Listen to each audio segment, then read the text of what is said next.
Hi guys, it's Kelly here and I'm back with another video for Pink Fresh Studio. Today we are going to be doing a little watercoloring in a more controlled fashion. So I'm going to start by using the Playful Petals. I'm actually going to use this for the main image as well as the background. And then I just have the nested circles just to create a little bit of separation. So normally I am a Misty user, but for stamping the background, it is easier to use an acrylic block. So I am using the color Waterfall, which is a paler blue, just to create some interest in the background, but nothing that's going to compete with our watercoloring. Just because it is going to be no line, which tends to look a little bit softer. So I'm inking this up with the Waterfall ink, and then I'm going to stamp it kind of like catty corner from each other. So at a diagonal, I'm going to stamp this bottom right-hand corner, and then I will ink it back up, flip it around, and get the top left-hand corner, which has now become, again, the bottom right-hand corner. And again, this is just to add a little bit of interest in the background. You can do this with another stamp. You don't have to use the same one, but I didn't see the need to find another stamp set to work with when this one would, cover such a large area and work really well to be kind of in the same style as the, main image itself. So once I have those done, I'm just going to go ahead and set them aside. Here, I am working on some watercolor paper. This is Canson Monteval watercolor paper. That is my preferred, but you can use whatever you like. I am going to be stamping in Misty Coast. And this works, if you're looking for a looser kind of watercolor, you may want an ink that will blend out with water. But because I personally prefer a more controlled, I do like to have an ink that's kind of going to stay put, but you're not really going to see by the time that it's over. So I'm just going to go ahead and stamp this down one time. And I know that it's hard to see on the camera, but I promise you in real life, you can see it. You can probably see it a little bit better here. And for the watercolor, I am going to be using my Caran Brush Marker Pro, and I'm going to be doing direct to paper. So jumping right in here, you do want to make sure that you have a dirty water bin, a clean water bin. I like to work on a non-porous surface. I'm using my glass mat here, but you could use a palette if you prefer. And then I'm using a number 2 round brush because these images are not very large. The larger the brush you use, the more water that it will hold. And then you do want to make sure that you have a paper towel or a dry rag that you'll be able to blot your bristles off on. So the technique is I go in and I put down the marker where I want it to be the darkest, wherever I want there to be the most pigment. And then I pick up some clean water, and typically I will put down the clean water where there is no pigment and then bring the water to the pigment. With watercolor, you do want to make sure that you're not working next to 2 areas that are wet. Like if one area is wet, you can see I'm kind of jumping around to the various flowers, because if there's 2 areas that are wet next to each other, it will bleed into the other one and you will lose the shape. So here in this one, I put down quite a bit of orange, so there isn't really a white spot or a light spot. And as long as they're wet, you can see I'm picking up off from that palette on my glass mat and kind of adding more ink where I want. And as long as those areas are still wet, you can do that. Here with this one, I'm going to put down just at the base, wet the rest of the petal with my clean water, and then bring that clean water to the base of the petal. And you'll see on this one, there will be kind of a white area, a lighter area in the center. I do typically prefer that look for watercoloring versus having the whole thing filled in like you see in that other petal, like kind of to the left It's down to the left, but the petal on the right. Yeah, I hope that makes sense. But I do like to have kind of those softer blends where the watercolor is doing the work. So once I have reached a stage where I don't have any other petals that I can do, I'm going to then move on to another color. This is I think it's the Charisse. I don't think it's the magenta. But anyway, especially with these ones, so you see me blotting my brush. Here's the trick to blotting your brush. Okay, when you blot it, you don't want to blot the tip of the paintbrush. You want to blot the base, because that's going to take all of the extra moisture that the bristles are holding out, but will still leave you with a wet tip to paint with.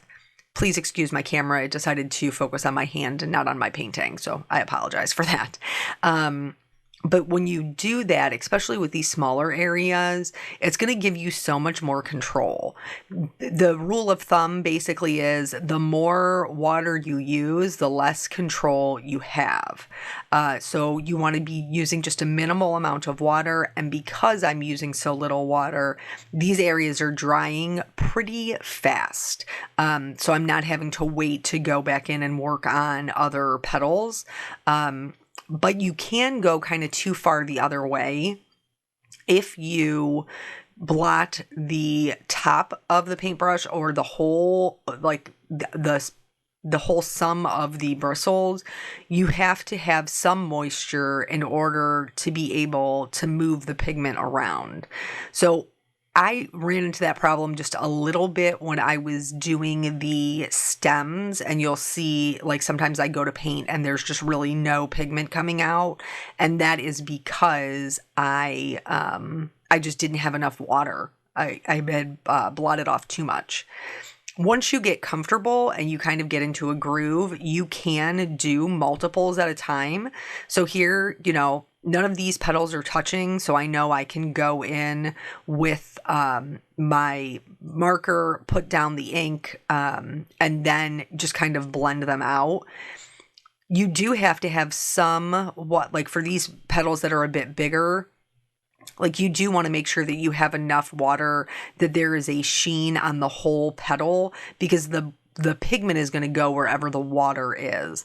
So you want to have a sheen, but not where it's bubbled up. So you shouldn't be able to see the water, should not be taller than your paper, but you should be able to see a sheen when you see it in the light.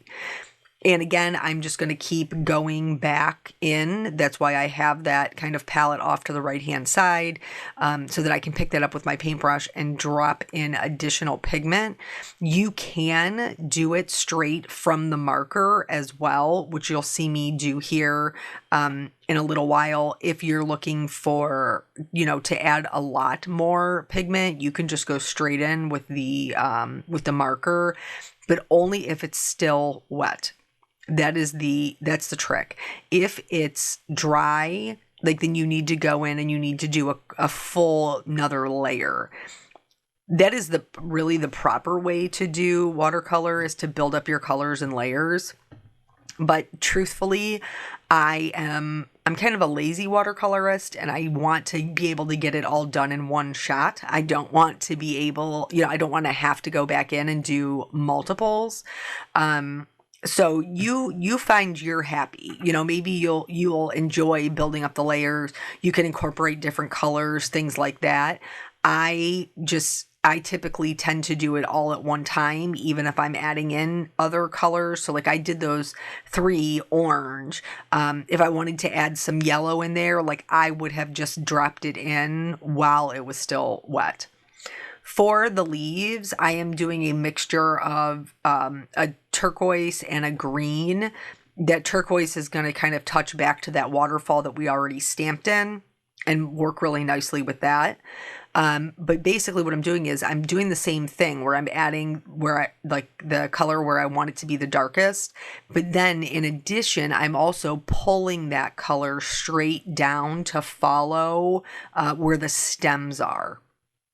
And so if that doesn't work, if they aren't dark enough, you can, of course, always go back in and pick up, more of that color. Just like I said, make sure you don't want your paintbrush to be sopping wet, but you do need enough moisture to move the pigment. And when it comes to the stems, I don't put any pressure on my brush. Like I don't push at all, because I want it to stay that nice thin line that was, the way that it was originally stamped out.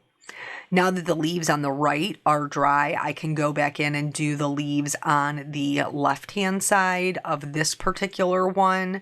And then, like I said, I'm just going to go through. It's pretty repetitive with the technique, but it does move pretty fast. And, if at any point you're unhappy with it, watercolor is very forgiving. You're going to see here in a minute where I actually put my hand, my pinky, I put it right in a part that I've already painted. And whatever your dominant hand is, I'm right-handed, so I should be painting left to right to make sure that that doesn't happen, that I don't put my hand in some wet areas. But I'm, again, being transparent. I almost never do that.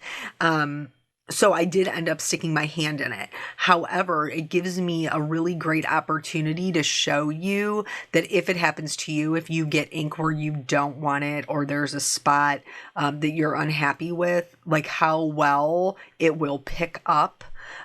Reds and pinks can be a little bit staining, but for the most part, if you catch it right away, you can really lift a lot of those things, a lot of those colors. So that way you're not getting anything where you don't want it. Or let's say, you've gone in and you've done a flower and you thought that the pigment was going to be a different color than what it was, and you're not happy with the color. That's totally fine. You can, see, can you see on the right-hand side? I've stuck my hand in it and now I have this blue spot. So now I'm going to go in and I'm going to saturate it with clean water, and then I'm going to blot it up with my paper towel. You just want to make sure that you're using a different part of the paper towel every time you pick it up, because if you press that same part down, you risk depositing color. So at this point, I thought that I had stuck my hand in the palette, and that is how I got the spot on there. I have not realized yet that it's actually the top right leaves that I stuck my hand in, and I smushed it out. So now I'm going to go in and I'm going to clean up that area around the leaf. So I'm going to do the same thing, clean water, and then go in with the clean paper towel, blot it up. Clean water, let it sit for a second, and then blot it up. And at the end of the day, you can't tell that those things even happen, because we were able to pick them up really cleanly. So anyway, watercolor is very forgiving. So if you have a color that you tried it and you're like, oh, I just don't like this, or, this purple is more blue than I thought it was going to be, and I want it to be more pink. There's a couple of different ways that you can fix that. One is by saturating it with clean water and blotting up as much of the color as you can.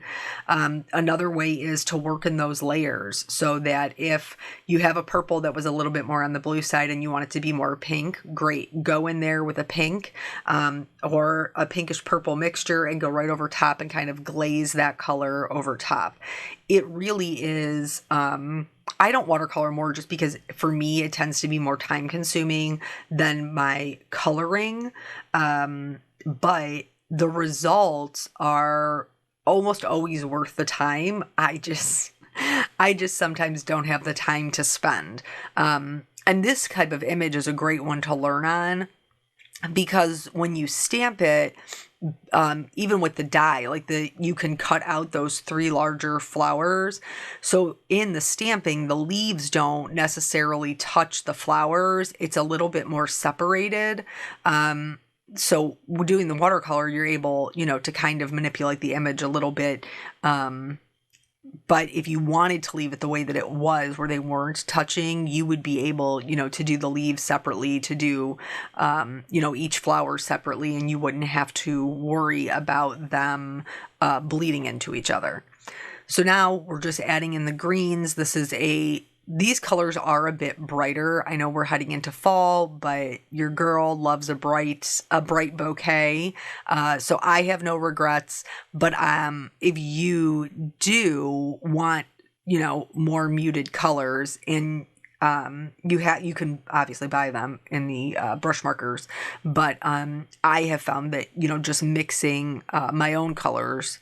So mixing your complementary colors will tone it down a little bit so that they're not quite so bright. But maybe a little bit more natural looking instead of so bright and in your face. But I like a bright color. It makes me happy. So I just go ahead and embrace it. So now here I'm just kind of trying to pick out the stem, which one goes where. And I don't necessarily know that anybody's going to even notice that when they're looking at the piece, but I did try to kind of pay attention to that and then just follow down the stamped lines so I wasn't leaving anything behind that's gray. But then that's the whole piece. With the little bit I had left on my palette, I did do some splatters of that like little turquoise into the background. Splatters aren't for everybody, and if it's not for you, just go ahead and skip it. So here, everything is dry. You do want to make sure it's completely dry before you do any of your die cutting. I'm going to line up my die and then tape it. And then for the circles, I kind of played around with which size I wanted to use. And I ended up going with the largest size, and I just cut that out of vellum. For the sentiment, I'm going to use the Atlantis, which is like a dark teal. And I'm going to stamp my sentiment in that on white. And then I will also die cut that out with its coordinating die. This sentiment is part of the same stamp set. I have needed some more thank you cards. So it was a perfect fit for that. But really, that main focal point of that watercolor is really going to be our eye catcher. To make sure that it is, that's why I cut the vellum circle, because this is going to kind of blur out that background right where our painting is and give it like the eye a place to rest. It's also, I'm building everything beforehand because with vellum, you can see the adhesive. So I laid the circle down, put my flowers on top of it. Now I'm going to add my sentiment, and this is going to give me all of the real estate I need to add my adhesive behind it where you're not going to see it on that circle. And in this case, I decided that I was actually going to add foam tape. So it lifts up everything. It lifts up that vellum circle, so it really blurs out that background and gives the eye a nice place to rest. And it also lifts up the sentiment just to add a little bit more interest. So I did go through and just, kind of cut my little teeny tiny pieces to make sure I was getting as much foam tape in there as I could. I know that I am generous with my foam tape. You probably could get away with a lot less, but I can't help myself. So then now I'll be able to adhere that right down onto our card base all as one piece, being popped up with that foam. And then I'm going to add some gemstones. These are, I cannot remember. It's ocean something. But they're like the color of sea glass. That's not the name of it, but they're really, really pretty, and it matched that waterfall color really nicely. So I just went ahead and added that to accent my sentiment, and then that's pretty much what finished off the card. So I hope that this gives you some inspiration to, maybe try some no-line watercolor. The results really are beautiful. Thank you guys so much for joining me, and I will catch you on the next video. Bye.